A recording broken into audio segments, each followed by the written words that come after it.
Kali ini saya akan menjelaskan beberapa teori tentang perkembangan emosi, sosial, dan spiritual pada peserta didik. Kenapa kita perlu mengetahui emosi, sosial, dan spiritual? Ini sebenarnya 3 kunci pemahaman kita sebagai guru sebelum kita melakukan transfer knowledge. Kita bisa memahami karakter-karakter ini, terutama buat guru PAI khususnya ya. Kalau guru PAI itu lebih dominan karena tentang spiritualitasnya. Mungkin kalau teori-teori umum yang biasanya kalau orang Indonesia itu mengambil teori dari luar seperti Piaget, terus kemudian dan lain sebagainya, itu lebih dominan tentang emosi dan sosial.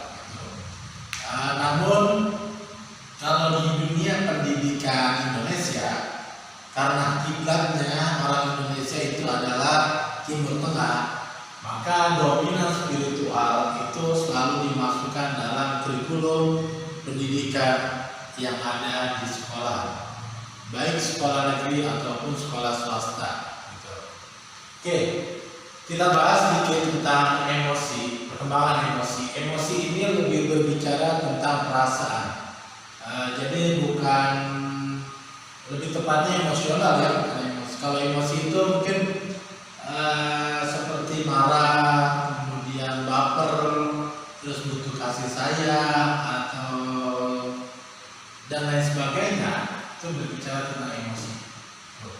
Nah, kalau seandainya sosial itu adalah kemampuan perilaku, yaitu berbicara tentang bagaimana seseorang tersebut beradaptasi dengan orang lain, berbagi dengan orang lain, mencari informasi dengan orang lain. Artinya, sebagaimana dalam ajaran agama Islam, manusia adalah makhluk sosial yang artinya pasti membutuhkan pertolongan dan bantuan orang lain. Oke, nah kalau spiritualitas itu berbicara tentang keyakinan atau isi hati. Berhubung kita adalah berbicara tentang guru agama Islam atau guru PAI, maka berbicara tentang spiritualitas di sini kita berbicara tentang keyakinan atau ideologi beragama Islam. Bagaimana rukun iman dan rukun Islam yang kita yakini dalam agama Islam, dan rukun Islam 2 kalimat syahadat, kemudian dan seterusnya. Itu adalah bagian-bagian dari ideologi seseorang ketika dia dikatakan orang yang beragama Islam.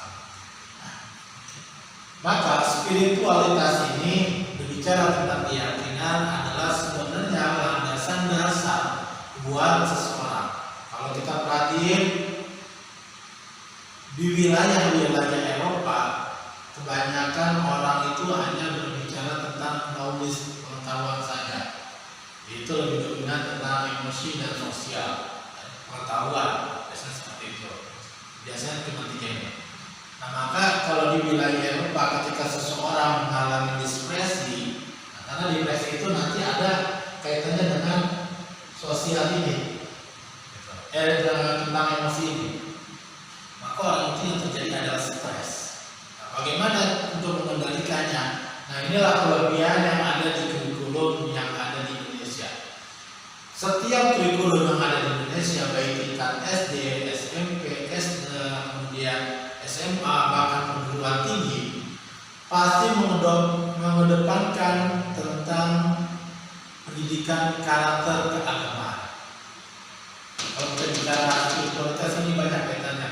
Jadi spiritualitas ini memang intinya sih tentang keyakinan, tapi di samping ada keyakinan itu juga berbicara tentang karakter, berbicara tentang ideologi keyakinan, berbicara tentang filsafat keyakinan, gitu, dan lain sebagainya. Oke. Simpelnya, yang pertama kita membahas tentang emosi.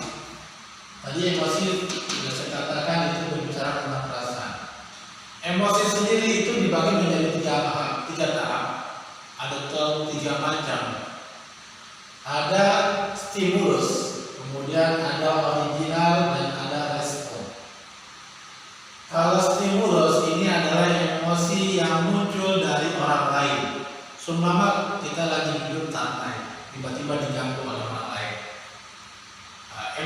amarah yang kuat. Seperti itu. Atau juga seperti ini. Ada orang lain menasihati kita untuk melakukan kebaikan. Dan kemudian kita melakukan sedekah kepada orang lain. Itu yang muncul adalah emosi terpuji atau emosi kebaikan. Nah, emosi itu bentuknya macam-macam.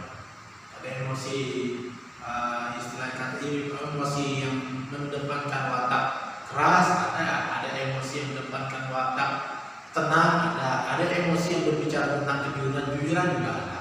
Karena kejujuran ini bagian dari emosi. Gitu. Kalau dalam spiritualitas, kejujuran ini adalah bagian dari karakter. Makanya di awal saya katakan spiritualitas ini sangat berkaitan erat tentang emosi. Oke.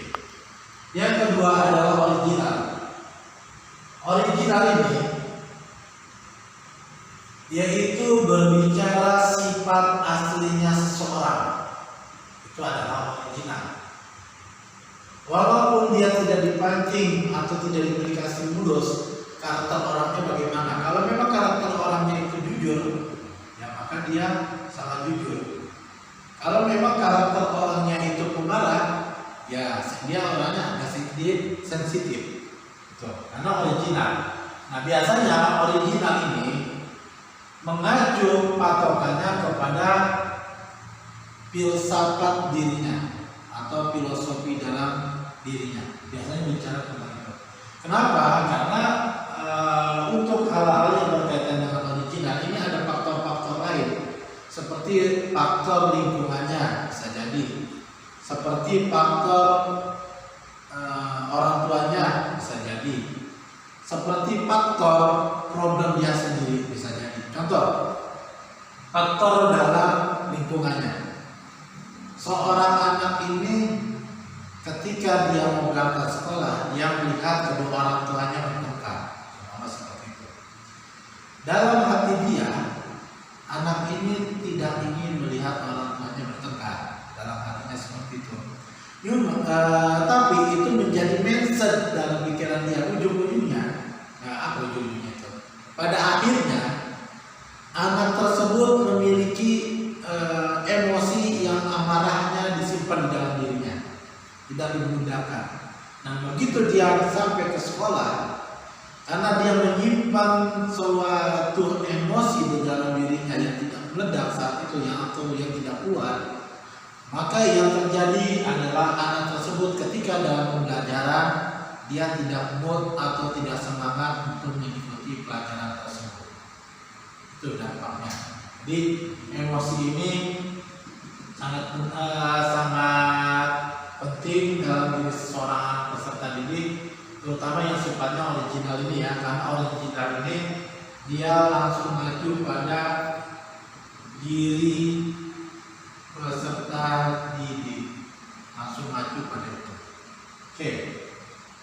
Maka untuk mengendalikan ini, yang sifatnya emosi original ini, tadi saya katakan kalau orang Indonesia itu dia lebih dominan kepada pendidikan spiritualitas. Artinya, ketika seseorang anak memiliki emosi yang menjadi tekanan hidup pada dirinya,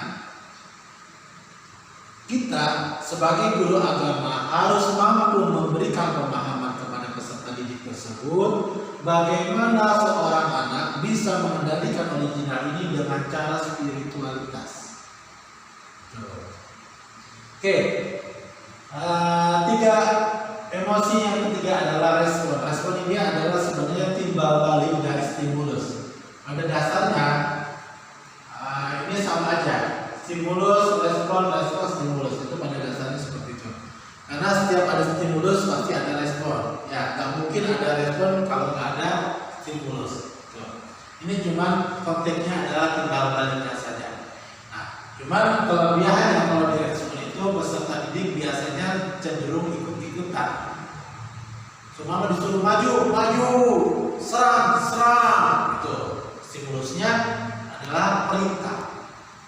Responnya mereka bergerak, tapi mereka tidak memahami responnya itu berdampak positif atau berdampak negatif pada peserta didik. Oke, selanjutnya adalah sosial. Nah, sosial ini ada sebuah teori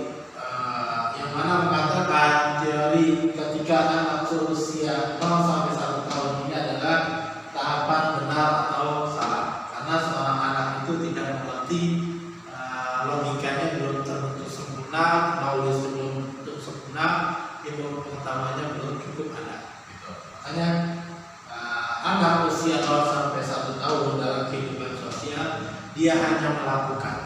Seumpama gini, ada orang bermain cilok, dia hanya mengikuti. Kemudian bisa jadi anak tersebut tertawa karena senang atau tidak karena tidak meresponnya seperti itu. Ya. Kemudian usia 2 sampai 3 tahun percaya diri versus malu. Nah ini artinya seorang anak sebenarnya karakter sosialnya itu sudah terbentuk ketika anak tersebut sudah berusia 2 sampai 3 tahun. Kenapa 2 sampai 3 tahun? Waktu penjelasan beberapa waktu yang lalu tentang kognitif. Jadi pembentukan otak yang mulai berjalan sempurna itu ketika anak usia 0 sampai 4 tahun ini ya. Nah, di usia 2 sampai 3 tahun ini anak pada dasarnya sudah bisa membedakan benar dan salah. Makanya seorang anak ini mulai percaya diri atau tidak. Biasanya tergantung lingkungan. Kalau lingkungannya sangat mendoktrin dia, biasanya anak tersebut itu lebih cenderung malu. Gitu. Nah, tapi kalau lingkungannya sangat mendukung dia untuk berkreasi, maka anak tersebut mulai percaya diri. Makanya di sini di usia yang ketika usia 4 sampai 5 tahun ini seorang anak pada dasarnya memiliki ide-ide, walaupun ide tersebut bisa jadi sebuah kesalahan yang dia lakukan. Karena anak dalam kehidupan sosial tidak mengenal benar dan salah. Gitu. Tapi anak melakukan sesuatu itu berdasarkan keinginannya sendiri. Makanya kehidupan sosial pada saat itu seumpama dia bermain kemudian berantem dengan temannya, dianggap itu bukan sebuah kesalahan karena mereka tidak mengetahui bahwa anak seusia ini, usia 4 sampai 5 tahun bermain terus kemudian berkelahi dengan temannya karena dia tidak mengetahui ini perbuatan yang benar dan yang salah, maka 5 menit kemudian anak tersebut pasti akur lagi. Gitu. Berbeda seperti kalau orang sudah dewasa. Kalau orang sudah dewasa kemudian berantem dengan orang lain, biasanya itu selalu mengingatnya sampai besok dan besok terusnya. Beda dengan anak. Anak tidak mengetahui. Makanya di sini dia melakukan kreasi sesuai dirinya sendiri, namun di situ juga pasti ada kesalahan. Dan itu hal yang wajar. Oke, yang kemudian usia 6 sampai 11 tahun ini adalah inklusi atau versus individuality. Yang artinya anak mulai berkreasi untuk membentuk sesuatu. Nah, makanya dalam dunia pendidikan, ketika anak di usia SD atau masa-masa SD, di sini anak-anak masa SD itu lebih banyak tentang bermain, kemudian belajar sambil bermain. Bahkan dari TK ya. Kalau di Indonesia itu SD sekarang usia 7 tahun, maka usia 6 tahun ini anak adalah usia TK. Gitu.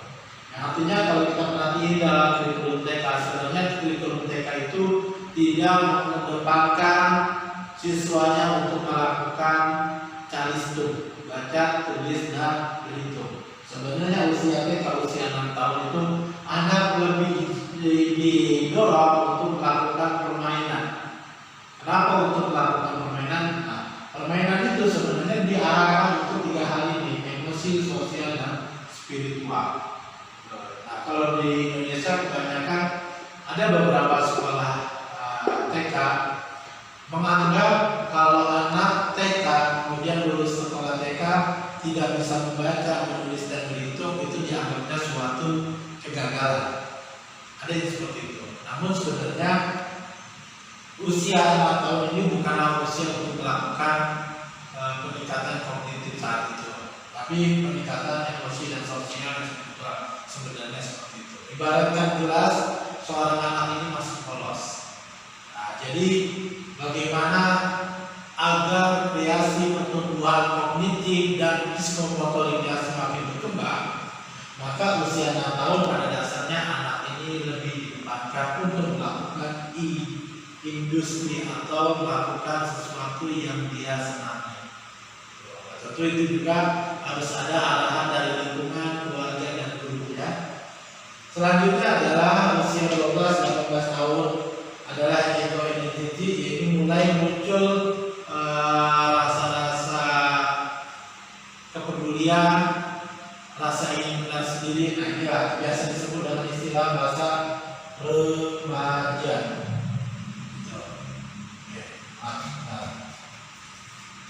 Masa remaja.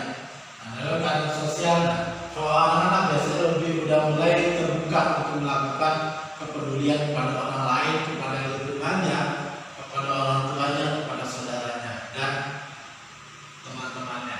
Nah, inilah usia itu, usia 12 sampai 16 tahun.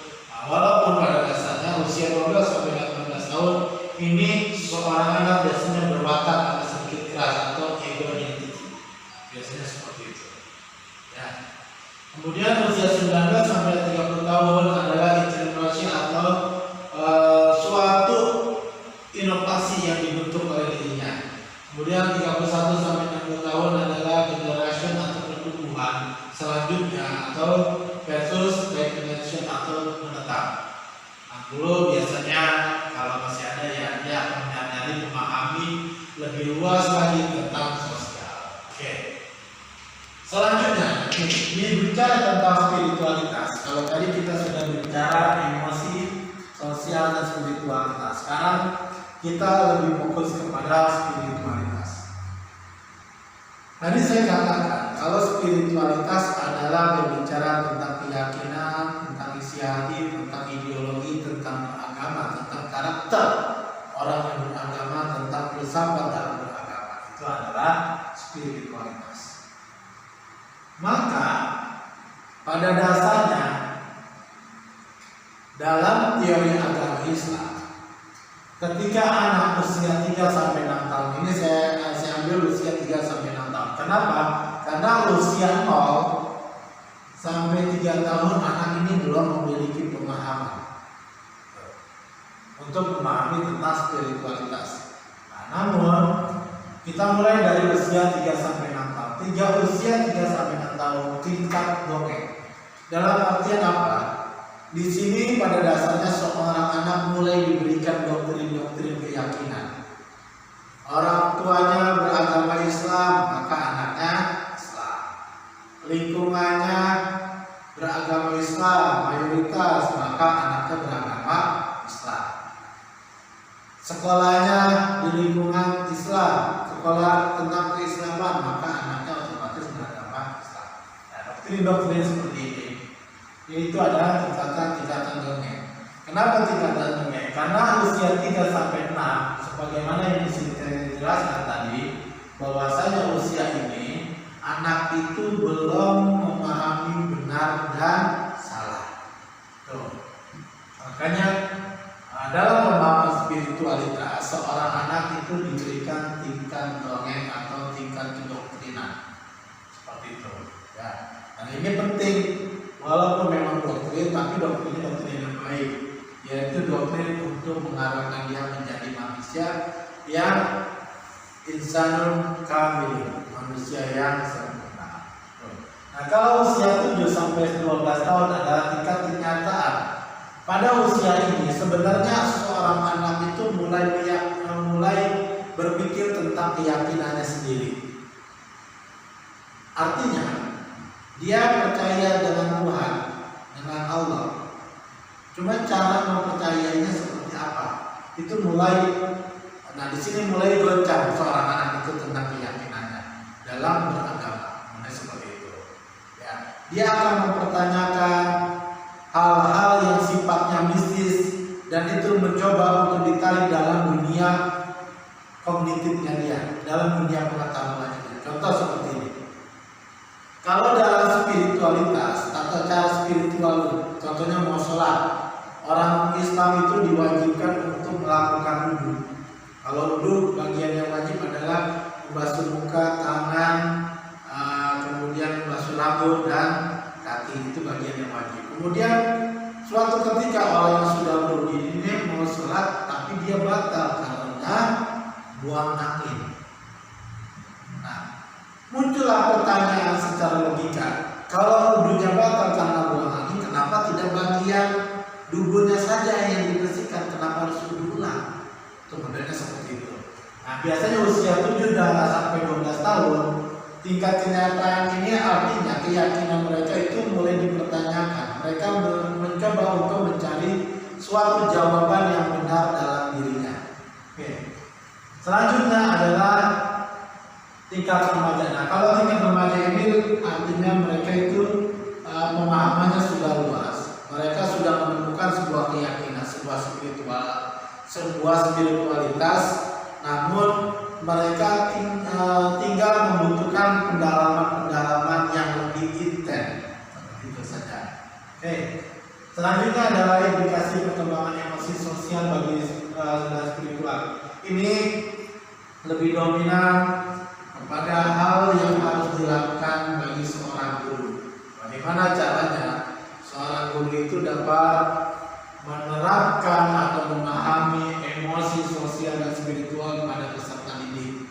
Maka ada indikasi hal-hal yang dapat diterapkan oleh seorang guru.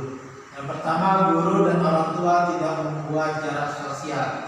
Artinya guru dan orang tua itu memiliki kerjasama yang baik untuk kemajuan peserta didiknya. Kemajuan di sini bukan dalam arti segi ranking aja ya, bukan segi ilmu pengetahuan saja, tapi bisa saja kemajuan di sini tentang skillnya dia. Yang kedua, guru dan orang tua terampil dalam mengobservasi. Karena gini, setiap anak itu memiliki kemampuan dan kelebihan masing-masing. Bisa jadi seorang kakak itu berbeda dengan seorang adiknya, skillnya, kemampuannya.